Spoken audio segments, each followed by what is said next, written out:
just when you thought it was safe to go onto iTunes. This is Next Level Guy, the only website that makes self-development as fun as going to the movies. It's time to take the red pill and escape the Matrix.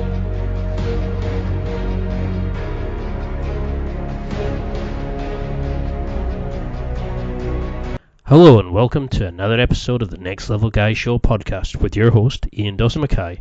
This is the podcast that helps you reach the next level in your life by talking to the experts for those handy hints and tips that you need to succeed. Today's guest is YouTube fitness sensation Scott Terman. Scott is one of the leading fitness coaches on YouTube. He has over 670,000 daily users, or Hermanites as he likes to call them, and he changes users' lives one day at a time. Scott has revolutionised the fitness industry with his own unique training philosophy, and that can help anyone transform their fitness, no matter their starting point. But first, a quick word about our sponsors. Next Level Guy has some amazing affiliate deals.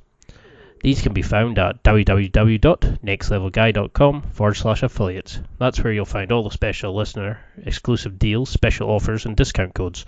I'd highly recommend that you subscribe to a glorious box of premium fitness apparel from Gainsbox, some gorgeous whey protein, my favourite is the Jaffa Cake flavour from the Protein Works, and the Tools of Titans Encyclopedia of Success from Tim Ferriss.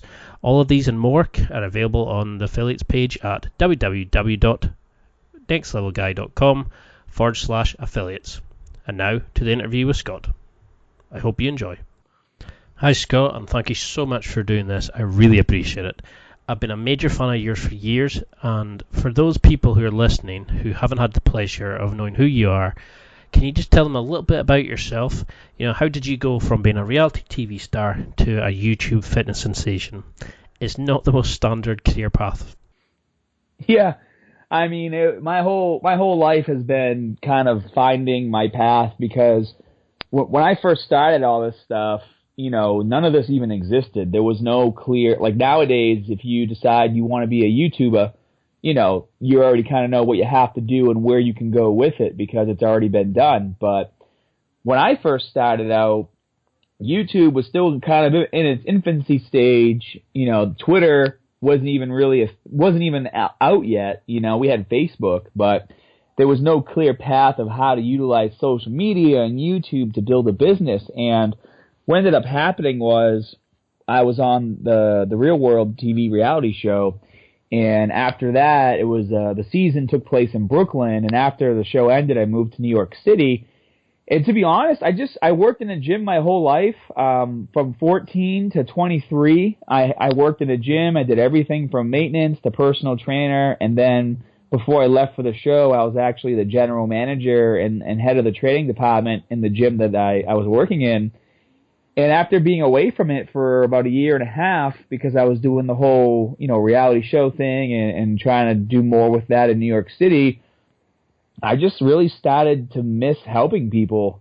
So I realized there was this new thing at the time called YouTube where you could make videos, and I decided that I would start to film myself in my apartment in New York City and then answer people's questions, and then it kind of just started off like that. Like, I didn't even know you could make money doing it. It just kind of started off because I wanted to get back to my roots and do my passion. And then I was contacted by somebody from the head offices in the Google offices in New York City who was a fan of my show and had seen my videos on YouTube, and then he kind of explained to me that I could make a living doing this. And so after I had a brief conversation with him, I decided to move home, and then that's where when I started filming all my original videos. A lot of people ask me, why is the gym always empty in my original videos that were filmed in Answers Fitness Gym, if you guys have seen those. And it's because at the time, it wasn't okay to film in a gym. Like, it wasn't a thing. People thought I was crazy when I would take out my video camera. So that I would have to wait until the gym closed at 10 o'clock, and then I would film from 10 to like 1 or 2 in the morning. And that's where it all started. Because you see that nowadays, a lot of people take their cameras out and they're doing the form videos and stuff, but occasionally you see somebody doing a quick sort of form video and stuff. It's quite commonplace now. But when you started, it was all quite brand new. What did you want to be as a child? Was there a particular moment that got you into the fitness sphere? Was there a superhero that you liked or somebody that you wanted to emulate? Well, I'd say when I was a kid, I grew up very introverted, and because of it, when I was younger, I was picked on. I had an older brother who liked to pick on me too, and I know that I feeling. figured, yeah, and to sum it all up, I figured if I got big and strong, people would leave me alone, and more so than that, at a young age, even when I was getting picked on, I kind of would look around and be like, why isn't anybody helping me? Like, what the hell? Like people just kind of stay by the sidelines and they don't do anything. And so I wanted to not only get big and strong to help myself, but I wanted to be able to help other kids that were getting picked on too and be able to stick up for them. And that's what I really idolized about superheroes. Not so much, their powers and how cool they were, but the fact that they actually stuck up for other people, not just themselves, And so that's kind of what got me into the gym. I figured, well, if I want to be big and strong, I need to start working out. That's a great answer. I mean, that was one of the reasons I started the podcast. I was just kind of like, I wanted more, and I knew to find that I had to speak to the people, and I thought, if I'm interested, other people are going to be interested. And, you have such an amazing community. It's something like, was it 400,000 YouTube followers now? No, it's 1.4 million. And, close to 1.5 million now, yeah. It's just phenomenal, and every time you put a new post, the love and the attention that's there, and you delve into such deep issues. It's not just form stuff; it's all about life stuff, and it's a great site. So, can you give me, in your opinion, what do you think makes a great man? I think what makes someone truly great is, seeing the people in their life, Like, for example, I feel honored and blessed that, when I, like, say, for business-wise, when I go to events and I meet subscribers and fans and, they're people who have been able to better themselves because of what I've been able to provide, I feel like that's what makes you truly accomplished as an individual versus, like my wife, she has a fashion YouTube channel, and she was showing me somebody's videos, and all they do is stir up drama and bullshit, and you gain nothing from watching this person's videos besides drama, if that's what you want to watch at the time. And I'm just like, what kind of value does a person like that add to your life? Why would you even waste your time watching someone who doesn't add value to your life?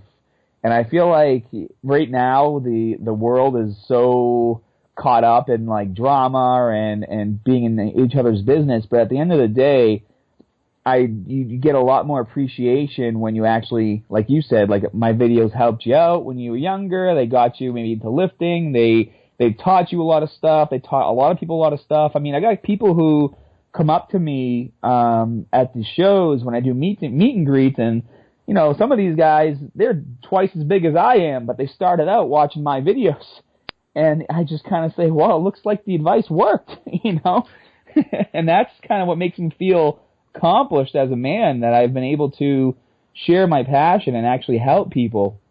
And, I mean, I can still remember finding you for the first time. I didn't know if you owned a shirt, because I didn't think I'd seen you wear a shirt for about 3 years. But, you always had such a fun with it, and you always gave great tips, and, you kind of linked it in with some cool, nerdy stuff. And, and I thought, that's the kind of fitness stuff that I liked. It's, you were relatable. You weren't one of these sort of meathead sites that say, oh, you must eat fish and broccoli every 5 minutes. You kind of just made it adaptable and flexible for, well, the modern person. So what, if somebody's listening to this new, how can they pick a good gym and a good trainer and a good setup? Do you have a kind of set of gold rules on what you need in a decent gym? Well, in terms of a gym, I mean, unfortunately, some people, you're just kind of stuck what you got in your area. A lot of people don't have the variety that some of us do. Like, in my area, I got like 4 or 5 gyms to choose from. And basically the way I made my decision was I needed to make sure that I was going to go to a gym where I wasn't going to get looked at funny if I decided to deadlift or squat heavy.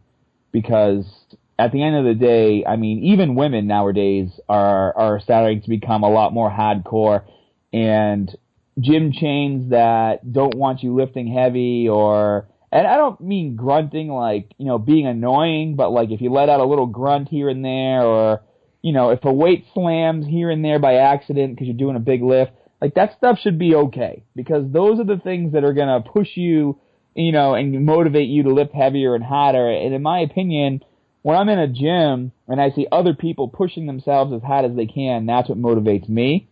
So I look for that when I go to a gym. In America, we had these gym chains called Planet Fitness.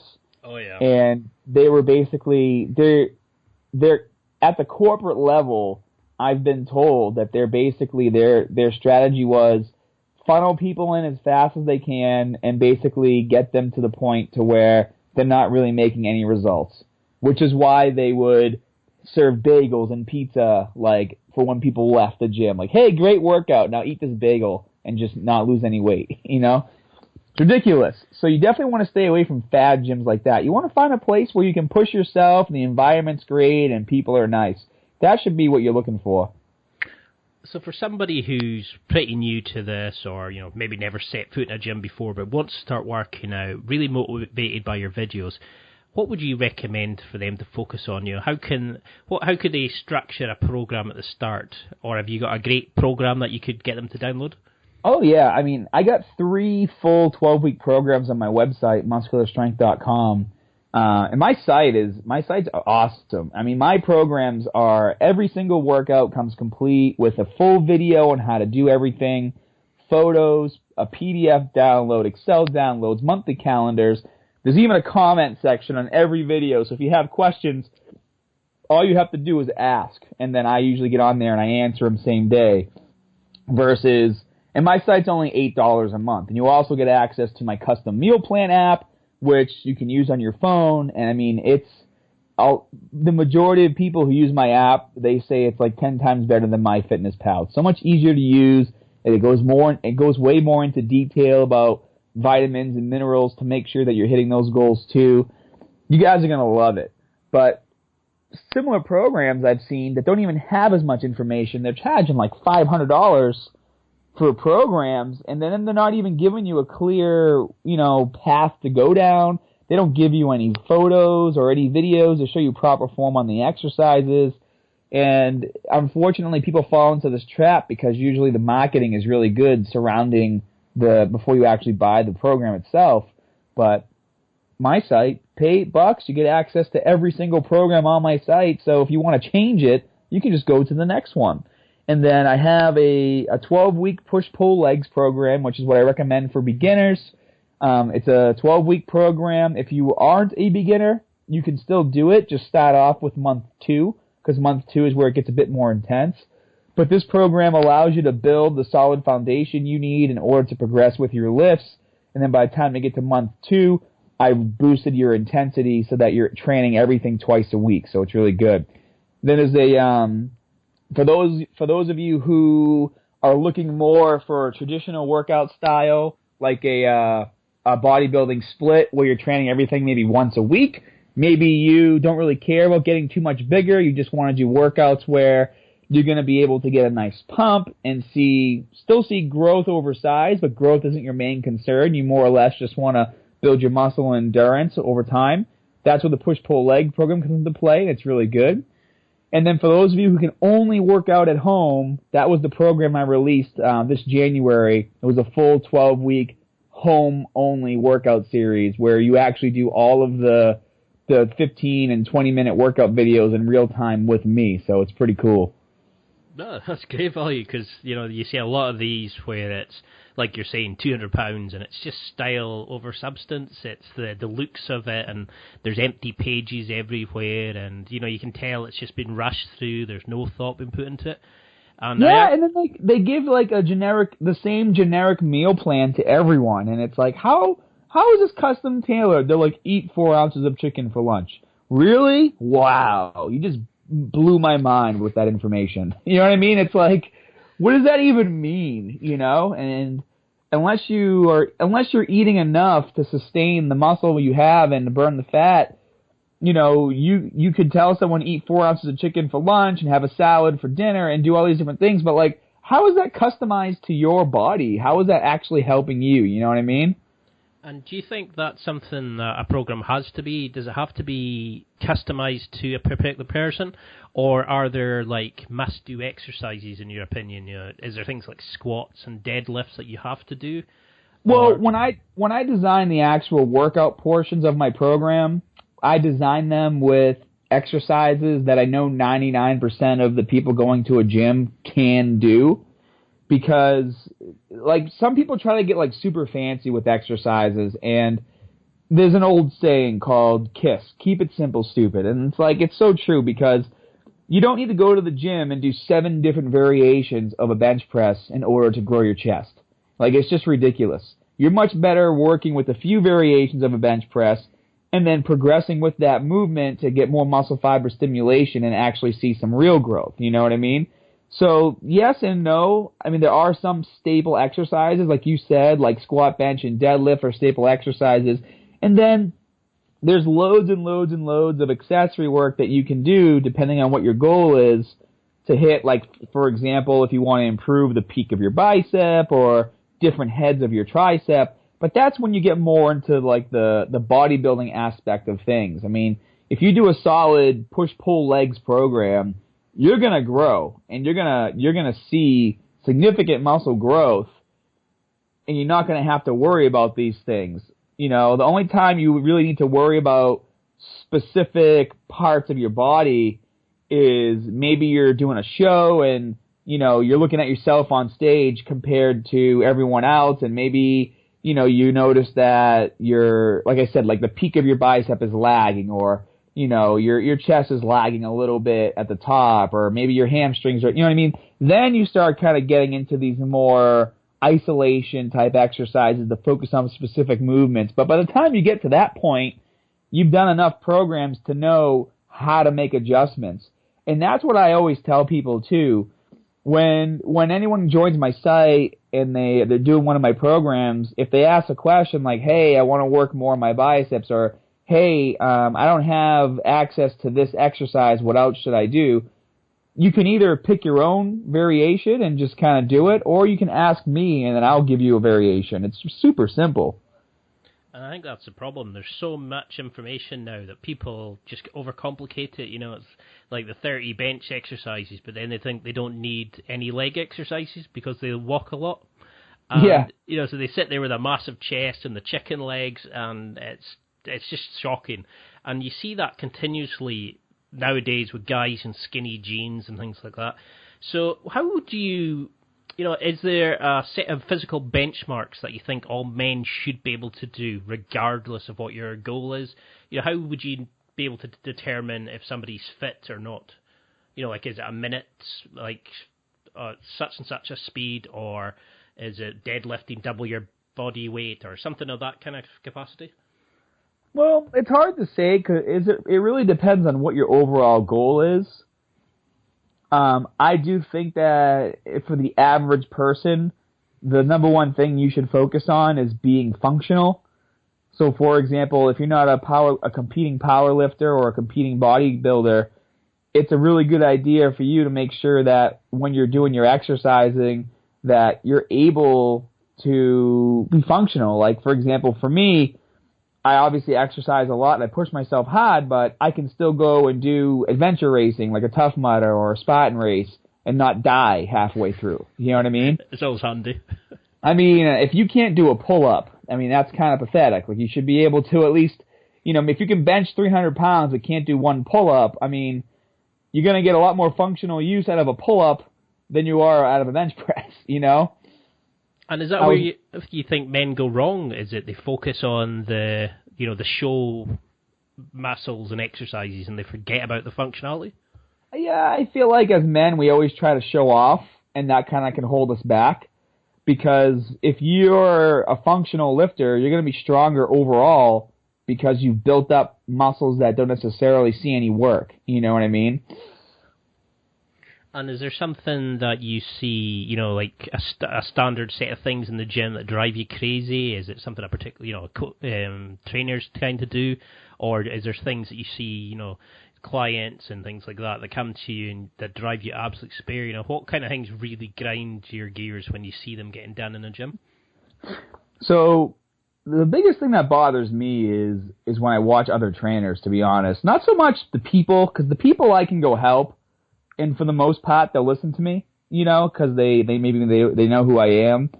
But like in one of the gyms I go to, like the trainers, I don't know where they come up with these exercises they have their clients do. Like I literally saw a trainer having this like 80-year-old woman she had her left hand on a cable machine handle, and she was doing a lateral raise with her left hand and then a hammer curl with a dumbbell on her right hand.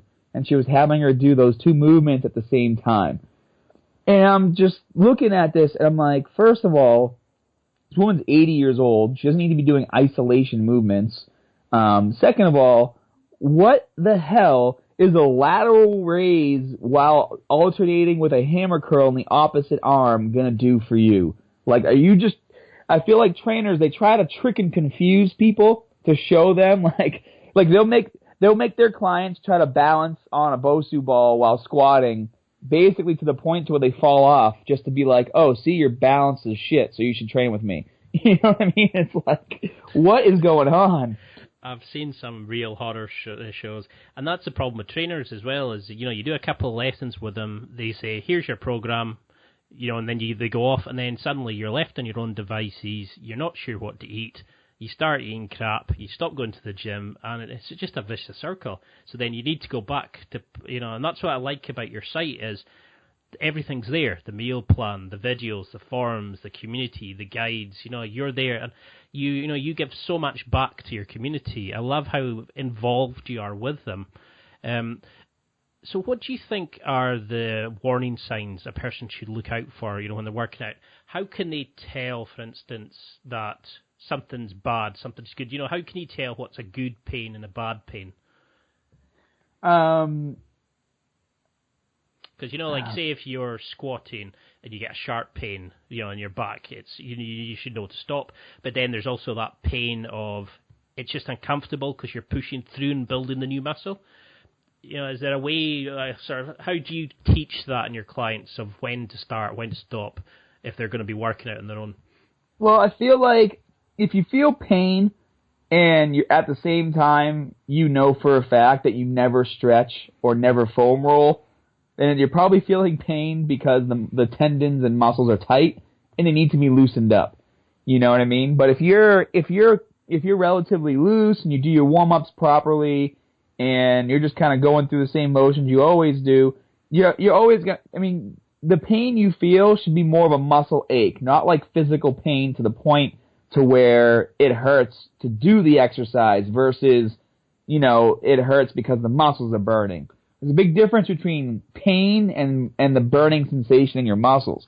However, I will say, though, if you're recovering from an injury, you will feel pain. So, for example, a lot of people, they damage their shoulders, right? And then they have shoulder pain, and they have to work through that and kind of get through that. And if you have tight shoulders and maybe you injured yourself and you're trying to do different warm-ups to kind of loosen up the area and avoid the pain, certain exercises are still going to cause a bit of pain through that joint. So, for example, I injured my shoulder, and then I was trying to get the mobility back, and so I would do pull-ups, and pull-ups would still always kind of hurt in the beginning because I had to kind of push through the scar tissue that developed and the tightness that was still there. But after a few weeks, obviously that went away because I was doing proper form with the movement. So if you're doing proper form with the movements and feeling a bit of pain because maybe you had an injury or some tightness, that's okay. But if your form is shit and you're feeling pain and you never stretch and you never do all these preventative maintenance things that you're supposed to do, it's a good indication that you need to go back to the fundamentals. And I think that's the problem, is a lot of people run before they can walk. They don't learn, like you're saying, the fundamentals. They see these fancy things that the more advanced people are doing and start copying them. Or they go into Google and they just learn a name of an exercise and think, okay, I can go do that. And that's something I struggled with, was just learning the fundamentals, building that power base. So when for somebody who's going and they just keep plugging away, their form's okay, but they just can't seem to get anywhere. They're just plateauing at the weights that they're lifting, and they just can't seem to build the body that they want. How would you advise somebody start setting proper goals and actually achieving them and building that consistency in the gym? So that's actually a good thing, because my new program I'm coming out with is something I'm calling Cheat and Recover. And I basically designed the program because I hit a plateau myself, because you always obviously want to make sure you have your fundamentals down first, that you know proper form, and that you're able to perform all your movements and exercises properly. But even if you have proper form and you're plateauing, what else can you really do? And that's where I feel like a lot of people get really frustrated. And so that's where I developed my technique called Cheat and Recover, where each set consists of a superset of cheat reps and recover reps. So for example, let's say you're doing a bicep curl. For the first 8 repetitions, you're going to overload your muscles with as much weight as you possibly can for 8 reps. And you either are going to use momentum to bring the barbell to the top of the movement, or have your workout partner basically lift it up for you so you totally skip the concentric phase. Because the goal of the cheat reps is to focus on fighting the negative. So once you bring the barbell to the top, let's say you use momentum. You use momentum and bring the barbell to the top, and then you kind of set yourself up, keep your core tight, flex your glutes, and then you lower the weight, fighting the negative as hard as you can. You do that 8 times. And then as soon as you finish those 8 reps, you're going to cut the weight down, usually about half or about 70% of what you were using for the cheat reps. And then you're going to do 8 recover reps, which is basically doing proper form. So you're going to use no momentum, no workout partner. It's going to be all you during the concentric and eccentric phase. And the reason why this is working so well for so many people on my YouTube channel is because your muscles are 40% stronger in the eccentric phase of every movement. So if you think about that, you will never be able to curl the amount of weight your biceps can actually handle during the concentric phase, to then utilize that weight to hit them as high as you can on the negative. Because let's say you can curl 100 pounds for 8 reps. Well, if you can curl it up, that's great. 100 pounds is a lot of weight, but you can probably handle 135 or 140 on the negative. Does that make sense? Yeah. And so usually plateaus happen because you're not able to overload your muscles anymore. And unfortunately, if you're focusing on proper form all the time and using no momentum or no workout partner to kind of help you force out some reps, that's usually where you start to see the plateau and you start to see limits to your growth. And my whole Cheat and Recover program is going to be based around this principle of we're not throwing proper form out the window. All we're going to do is utilize a bit of momentum or a workout partner to help us through the cheat reps, and then we're going to do the recover reps on our own. It's sound logic, yeah. And that's what I was going to ask was, is this something that you can do without a training partner? But then well, you can, but some exercises are a lot harder, obviously. Like if you're doing a bench press, you could use dumbbells, but you'd have to basically reset your body after each repetition, because you'd have to kind of, do a slow negative and then pick the dumbbells back up, put them on your knees, roll back, do a slow negative. But if you have a workout partner, once you do the slow negative, they can literally grab your elbows and push your hands back to the top to get you ready for the next one. You know what I mean? Yeah. I mean, something that I personally struggled with was trying to find, my why to go to the gym. Because I was going there, I was getting my deadlift up to over 200 kilograms, I was squatting, close to about the same. And I started thinking, why am I coming here? I got a niggly injury in my shoulder, and other things started becoming more attractive, like the podcast and that. So how can somebody how can I rediscover my love for the gym? How can somebody find their real reason for going to the gym? What was yours and how did you find it? So for me, I kind of went through something similar like a month ago, because it's hard to stay motivated, especially as you get older and you get more stuff to do. So I kind of thought, well, what if I could find ways to visually motivate myself? So when I look in the mirror, I would look in the mirror when I go to the gym and I just see the same tank tops I wear all the time, the same shorts I wear all the time, and I was just getting bored, if that makes sense. And I wanted to get bigger and stronger, but just seeing this and anything in life, even in my house, if I see the same stuff all the time in my house, I'll kind of move things around to kind of make it more exciting. Like my office where I do the majority of my work, after a month, it just starts to feel like a dungeon of where I go to sit all day and type in the computer. So I try to change the way the desk faces, or maybe I'll put some different decorations in that room or move things around so that it's more visually appealing to the eye. It's a little different, more exciting. So what I actually started to do was I went online and I started buying all these different superhero workout tops, which for those of you who follow me on Instagram, I have 20 of them now. I've seen the pictures. Yeah, I've seen the photos. And when I was younger, I was all about having a tank top all the time to see my muscles in the mirror, And then when I switched to wearing the long sleeve compressions, I would get a nice pump. Then I look in the mirror and I feel more like my favorite superheroes, looking buff and a nice compression shirt versus just trying to see the cuts and lines of my muscles. And I was getting better workouts because of it, because I was visually and mentally taking things to the next level. And who are we talking about? Who's your favorite kind of superheroes? Who inspires you to do that? Say that again? So which superheroes are we talking about? Which ones inspire you? Which tops did you buy? Oh man, so I have a lot. So I got a few Superman ones, a few Captain America ones. I have a badass Winter Soldier. I just got a sweet Deadpool and Green Lantern. I've got Flash, Reverse Flash, Zoom. I haven't seen the Deadpool one yet. That sounds awesome. Yeah, I just got it last week. I posted a photo last week with it. No, I posted the photo yesterday actually, or the day before yesterday. Then I also work with this company called Just Sayin', and they're out of the Netherlands. And this guy custom makes tops from Dragon Ball Z, and so I have the Saiyan armor, I have Goku and Vegeta's tops, I got a Super Saiyan 4 compression top, One Punch Man compression top from them, and then he actually just made me my own a Dragon Ball Z version gi style tank top with my logo on the back in kanji. It's really cool. That's bad. See, that's the kind of thing I love. I can feel the passion and your intensity when you talk about that sort of stuff, and you let that side of your personality is, and I think that's one of the main reasons that you're so popular.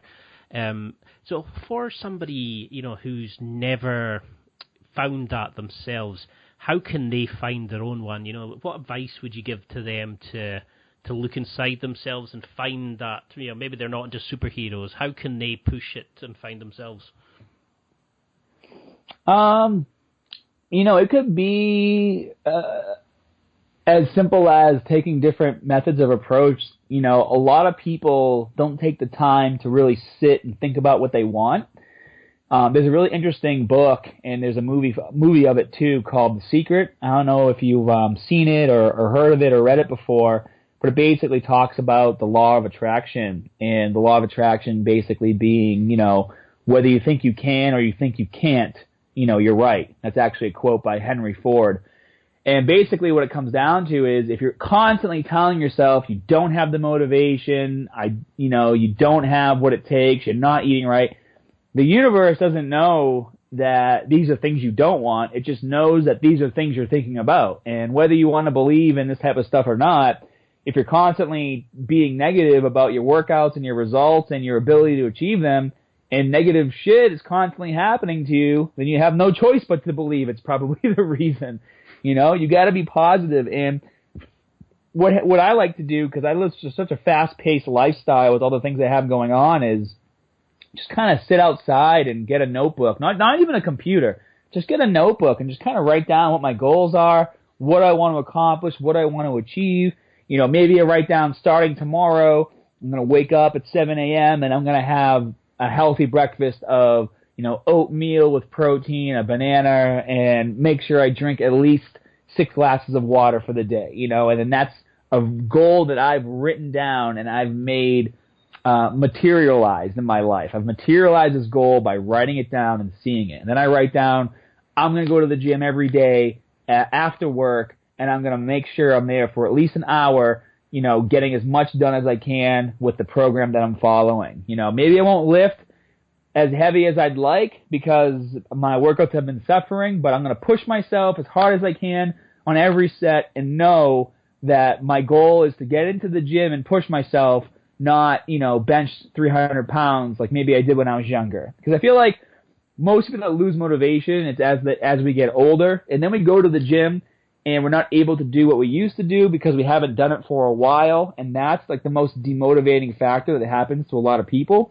is they focus more on what they used to do to what they can do now with their current lifestyle. And you can't think like that. You have to think always in the present. Like, this is my lifestyle, this is what I have time for, and I'm going to utilize this time to the max. So how could somebody, you know, maybe somebody's listening who's got the kids or coming back from an injury, or, you know, has maybe got a bit older but wants to get that fitness back, how should they start building the gym and into their lifestyle, and, you know, how should they make it a program to follow to get back into it?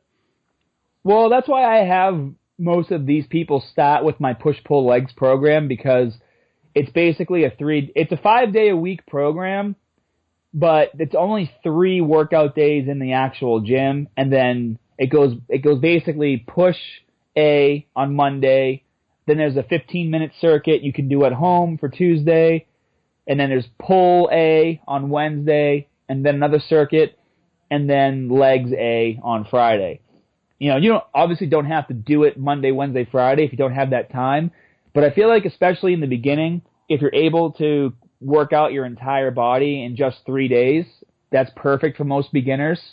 And then if you can do extra stuff like the circuits at home, then that allows them to not feel guilty on days where they don't work out, where they can just literally pop up my circuit video and do it with me in their living room, and then they're done in 15 minutes.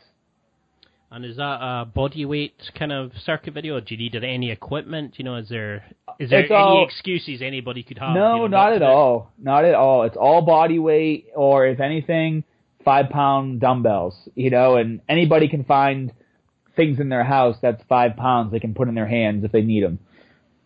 And that was something that I love the kind of passion and the intensity that you have, you know, like when you're explaining the fitness and stuff. But how do you find that when you're working out? You know, when the weights are getting heavy and you're having to really push it, you know, you get a lot of people who would just give up at that point. How do you find that within yourself to really, you know, to kind of not to give up and force the weight up and find the inner strength, so to speak?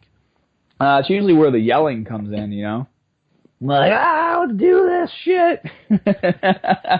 Because I hear people who say, you know, like, use the pain, use the misery, and I've never been able to do that. So it's like, I don't know how to, you know, hit that next level, so to speak, because I've never found that point. I've never, you know, I've had a good upbringing, and I haven't really had that much bad things in my life so far. So it's like, how can somebody like that, who's got a good life, find that kind of drive and anger inside themselves to, you know, to grind that last rep or to push the PR? It doesn't necessarily have to be anger. It could be as simple as passion for your goals. You know, if your goal is, you know, you want to gain 5 pounds of muscle, you know, you hit a plateau and you want to gain, you know, 5 more pounds, or you want your chest to be a little bigger, you know, when you start to get stuck, you should train your mind to visually instantly bring these goals in. Like, as soon as you get, let's say you're trying to grind out the last few reps on a dumbbell bench press and you're stuck, you know, you don't necessarily have to get mad, but you can just be like, I really want to hit my goal of getting a bigger chest, so I'm going to destroy these dumbbells in order to reach my goal, because I'm not going to let, a materialistic dumbbell, something that doesn't even have a conscience, tell me that I can't do this. You got to figure out fun ways to play with your mind, to mold it and sculpt it and allow it to push you in instances like this. For some people, being angry helps out a lot. I mean, I'm 33. I don't really have much anger anymore.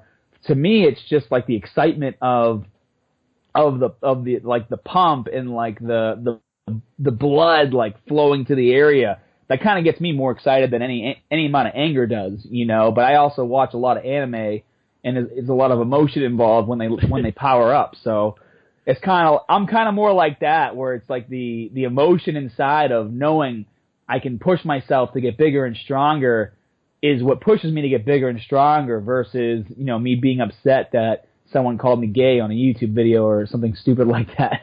You know what I mean? No, it makes perfect sense. I mean, I used to, when I first started the website, I looked at things like, getting through a boring day in the office, pretending to be Jack Bauer, and, the task I was doing was vital. There was a countdown timer, or pretending to lift like, somebody I'd seen in a film. And it's like, I needed that mental stimulation, but I could never find the anger and the pain and the misery. It's like if I gave up every time I seen a bad comment when I first started out on the website, I would have given up years ago.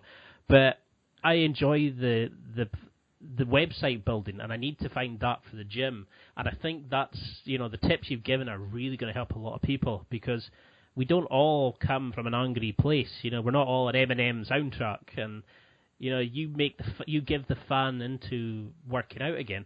So one thing I do know is you eat super healthy. You've got a great physique, but I hate the bulking and cutting approach. As soon as I would start bulking, the willpower would go and I would eat crap for ages and just never stop. But you introduced a concept of a year-round physique. Can you explain to people what that is and how they can change their diet to suit? Well, everything doesn't have to always be so difficult. I feel like as soon as people hear, it's time to eat clean, all of a sudden they think, they have to start eating foods they don't like. And that's not good, because you don't have to eat foods you don't like in order to get bigger. I mean, granted, if you don't like the majority of healthy foods, I guess you're kind of screwed. But, for me, when I eat healthy, I just make sure I stick to the basics. Like, I always eat a lot of fruits and vegetables. I always eat a lot of meat for my protein, whether it's chicken or steak or fish. I always have things like black beans and sweet potatoes, and or yams. And these are all regular foods that the majority of people like to eat. I do a lot of Greek yogurt. It's a super, good source of protein. You get like 23 grams per cup if you're eating a good amount of it. I make sure I cook with things like coconut oil to get my healthy fats in. And even when I make my meats, I marinate them with things that I like, I feel like a lot of people think that if they're trying to get in shape, they need to like be super ripped all the time. And that's not the case. I mean, the only time you need to be super ripped, like to the bone, is when you're trying to prepare for something. So, for example, if you're walking around at like 5 or 6% body fat, you're going to have a really hard time building muscle, because in order to maintain that level, you can't be eating that much, and your body is so depleted of fat that it's just not sustainable to build muscle. Like, you build more muscle when you are sitting a bit higher in the body fat range, like 12, 13%. It's going to be a lot easier for you. You don't have to get super fat, but you don't want to be super ripped either, unless you're on drugs. And usually that's what gives away when people are on drugs, is they maintain this super low body fat percentage, and they're getting bigger, And that's also very misleading too, because it's not going to help you. So in a nutshell, what I usually do is I try to eat as clean as I can. My body, I know, responds better to eating the majority of my carbohydrates throughout the day, and I stick more to proteins and fats at night. I notice that if I eat a lot of carbs, like right before bed, even if I'm eating the same amount of carbohydrates every single day, if I eat the majority of them at night, I tend to hold a bit more body fat, just because my body functions are slowing down at night. I'm not utilizing that food as much because things are just slowing down. So for me, I try to manipulate my food so that I'm eating the majority of my carbohydrates throughout the day before my workout. And then if I do want to have a cheat meal, I just make sure that when I do have it, it's, one meal, but it's still still a relatively good meal. Like if I go out to eat for my cheat meal, I'm still going to get like a dish that has some sort of meat and some sort of vegetable or something like that. Maybe I'll get a plate of like nachos or something. I personally, like once you start eating clean and seeing the results you want, most people don't really have the want to eat like super junk, unhealthy foods. It's almost like you start to look at those foods and you're like, well, I don't want to eat that crap. It's not going to do anything for my body, And so a lot of people don't really understand that at first, especially if they're used to eating a lot of things. Like, for example, I used to love to eat like chips and Skittles and all these things when I was younger. But now I'll go to the grocery store, I'll walk by these kinds of foods, and I just look at them, and I'm just like, this isn't even really going to fill me up. I need some good food to fill me up when I get home. Like, I'll buy a bag of chips. I like to eat the whole bag of chips, and I'm still hungry. But if I get a plate of like meat and potatoes and some good food, I feel full and I feel good, And that's the worst part, isn't it? It's the nice tasting stuff is the stuff that doesn't fill you up. No, and then you just feel guilty after because you're like, I'm still hungry, and it didn't do anything for me. So for somebody listening just now who has a sweet tooth or has a cupboard full of crap, how would you recommend them to do this? Should they throw everything out and go cold turkey and start eating it good? Or do you recommend a general phasing out of the bad stuff and introduction of good stuff? Or, what's your philosophy on improving diets? Well, I think that some people can go cold turkey, but if you're not that kind of person, then I wouldn't do that because then you're not going to follow your meal plan. Maybe do it so if you have like some sweets and treats that you like, only allow yourself to maybe have a portion of those after you work out as a reward. Because at that point your body is gonna shred that food much faster anyways, and it wants food. So it's always best to eat that kind of junk after you work out. But definitely try to wean it down over time. I mean, like even in my house, my wife and daughter, they like to buy junk. And I'm like, if you guys don't buy this stuff, you won't eat it.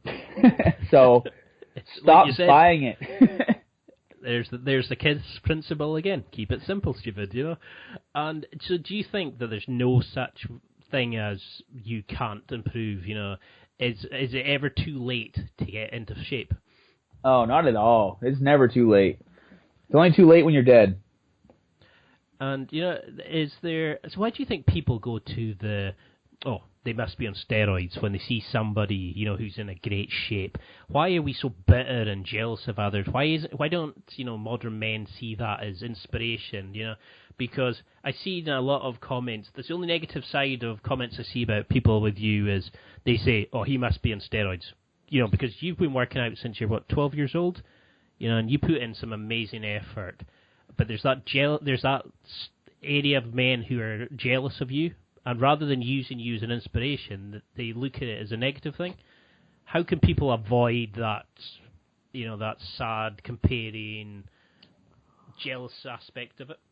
Well, at the end of the day, I really don't care who does and who doesn't, because it's all relative to what your goal is. I mean, if you want to be a competitive bodybuilder, you have to go on drugs. There's no way you're going to compete and win. Even the natural shows, they're not natural. It's just the way it is. It's a dirty secret that everybody knows.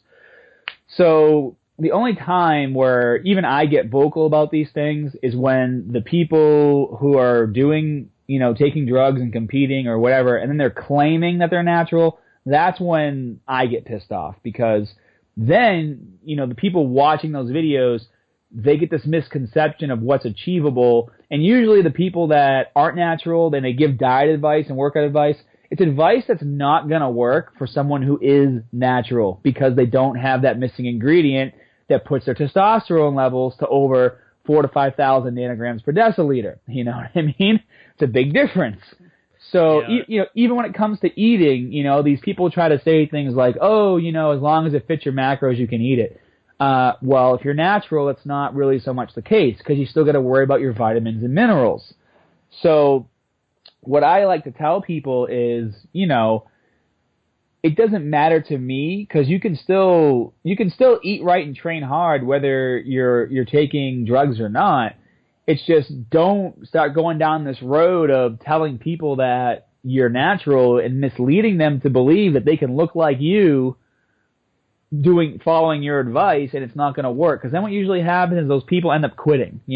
Just keep your mouth shut about it is all I guess I say, and a lot of the other people that are on YouTube that are natural.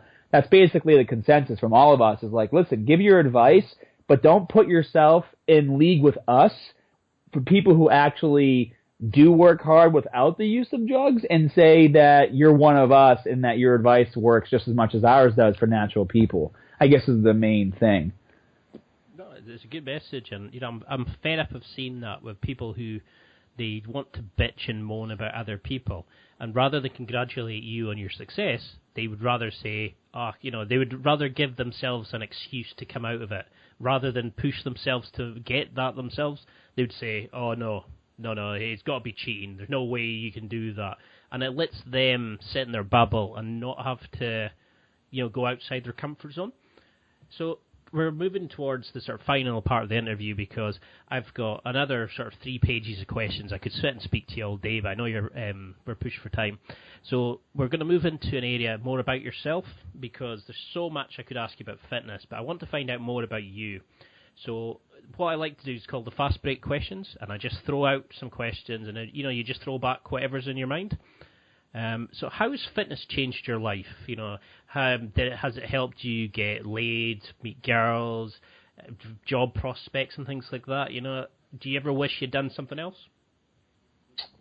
I'd say the way fitness mostly impacted my life is that's how I make a living now, So for me, even more so than girls, to be honest, growing up, I wasn't even really that popular with the girls. I always had a mind that was more for business, and I don't know. Everyone always says that I'm an old soul. So when I was younger, I'd meet girls my age, I just felt like I was having dinner with a child, like, what are your goals in life? Oh, I don't know. I'm just gonna work at Dunkin' Donuts or the coffee shop down the street. I'm like, well, that's not what I want, so I'm moving on. Probably why I married an older woman. I married someone who already had her life together. Not saying that there aren't young women, obviously, that have their life together, but there certainly wasn't any in the vicinity of where I lived when I was younger. The minimum a person needs to go to the gym? My gym bag is wrist wraps, knee sleeves, lifting belt, and then a variety of shorts, tank tops, and wrestling shoes. and then I obviously keep the majority of my supplements at home, but I do use a product called Rebuild Edge from BSN, and it's my post-workout recovery. So I like to have that, obviously, post-workout, and that's Rebuild Edge is really cool because it contains creatine, glutamine, and BCAAs all in one serving. But that's it, I usually have my pre-workout before I leave the house. I get to the gym, I get into gear, get my workout done, and then I leave. Because that's the thing, there's so much nowadays for people, I think they get a bit kind of overburdened with, what belt, what kind of shoes, should they have a heel, should they have that, should they have this, and they end up just getting over, just paralyzed by the amount of stuff that's there. And, it's like you said, keep it simple. Just get it done. So what's the overarching message you want people to take from this interview? How did fitness change your life, and why should people get fit? Why should they go to the gym and get back into shape and stuff if they're sitting and still not sure? Well, I'd say the biggest thing for me is just life expectancy. I mean, I live in America, and we are the fattest, grossest country in the world. And I've been traveling a lot this year. I've been to Ireland, I've been to Paris, I've been to Birmingham, and it's like whenever I travel, I just see people in general are much thinner and in shape in other countries. And you come to America, and you got 10-year-old kids that are 50 pounds overweight and don't know any better, And I just feel like if more people took fitness seriously, not even for like how they look, like to become a better looking person, but took it more seriously, knowing that they're going to have less health issues, longer life expectancy. You're going to get more enjoyment out of life in general too. I mean, I can't imagine being 300 pounds overweight and going to Paris and all the bathroom stalls are like 2 feet wide. Like, you just can't even enjoy going on vacation. You know what I mean? Let alone, and just things like that. So I guess my message is, don't see fitness as just a bunch of people who are trying to look better because they're all self-absorbed. Look at fitness as a way to have a better quality of life. I mean, if you take care of your body, you will live longer, and not even so much live longer. Instead of being 70 years old and stuck in a wheelchair because you can't walk, you'll be 70 years old and like on vacation and doing the things you love because your body has been built up to be strong enough to still be functional when you're 70 years old. You know what I mean? Definitely. It's a powerful message, and it's something I think we forget as time's coming. We're all going to end up that age, and it's better to go there, still being able to rock and roll and enjoy life to the last moment. Your site is amazing. You've got so much stuff there.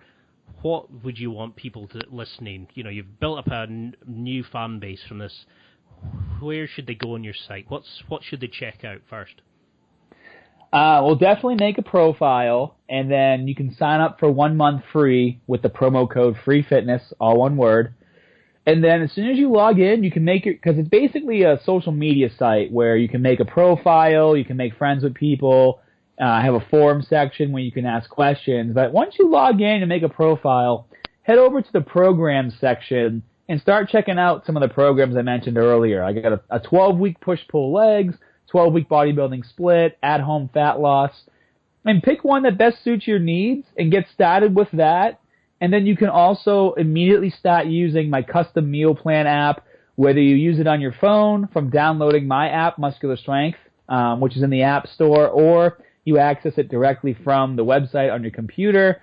Get that meal plan in place and get started on that first, because once you get your meal plan down and get used to it, you're going to start to see changes rapidly, and you're going to feel amazing, and you're going to quickly find out that you can eat still a lot of the food you like to eat and see results, because my meal plan system allows you to input things you're already eating now, and then it'll tell you where to make changes, whether you're not getting enough protein, carbs, or fat, or enough vitamins or enough minerals. It'll tell you what you're not getting enough of, and then it'll give you food suggestions to make changes to make sure you are getting enough of them. So you guys are going to love it. And then also, as soon as you join the site, you're automatically friends with me, so you'll get a warm welcome message from me as well. Well, I have literally got pages worth of questions. I could still go on, so I'd love to have you on again at some point. You've always been a big inspiration to me, and you'll have made some new fans for people who have maybe not heard of you before. So how can we check you out? How can we find out more about you and keep in touch with you and see your latest projects, etc.? Well, you can find me on Instagram, YouTube, or Facebook, and everything is Scott Herman Fitness. So Scott Herman Fitness, all one word, on YouTube, Facebook, and Instagram. And of course, if you're on my website, you can keep up with me there as well, because I'm also very active on my site as well. That's good. Well, all I can say is thank you very much, Scott. Your success is well deserved. You're being a role model to a lot of people, and you're changing a lot of lives, and I wish you nothing but success for the future. I'll try to have you on again at some point, and I know you're going to be a massive star in the future, and I wish you nothing but success. Thank you, Ian. I appreciate it, and I'll be back on soon. That's it for another week. Thanks for listening. Absorb it, practice it, use it. Until next time, keep trying to hit that next level in your life.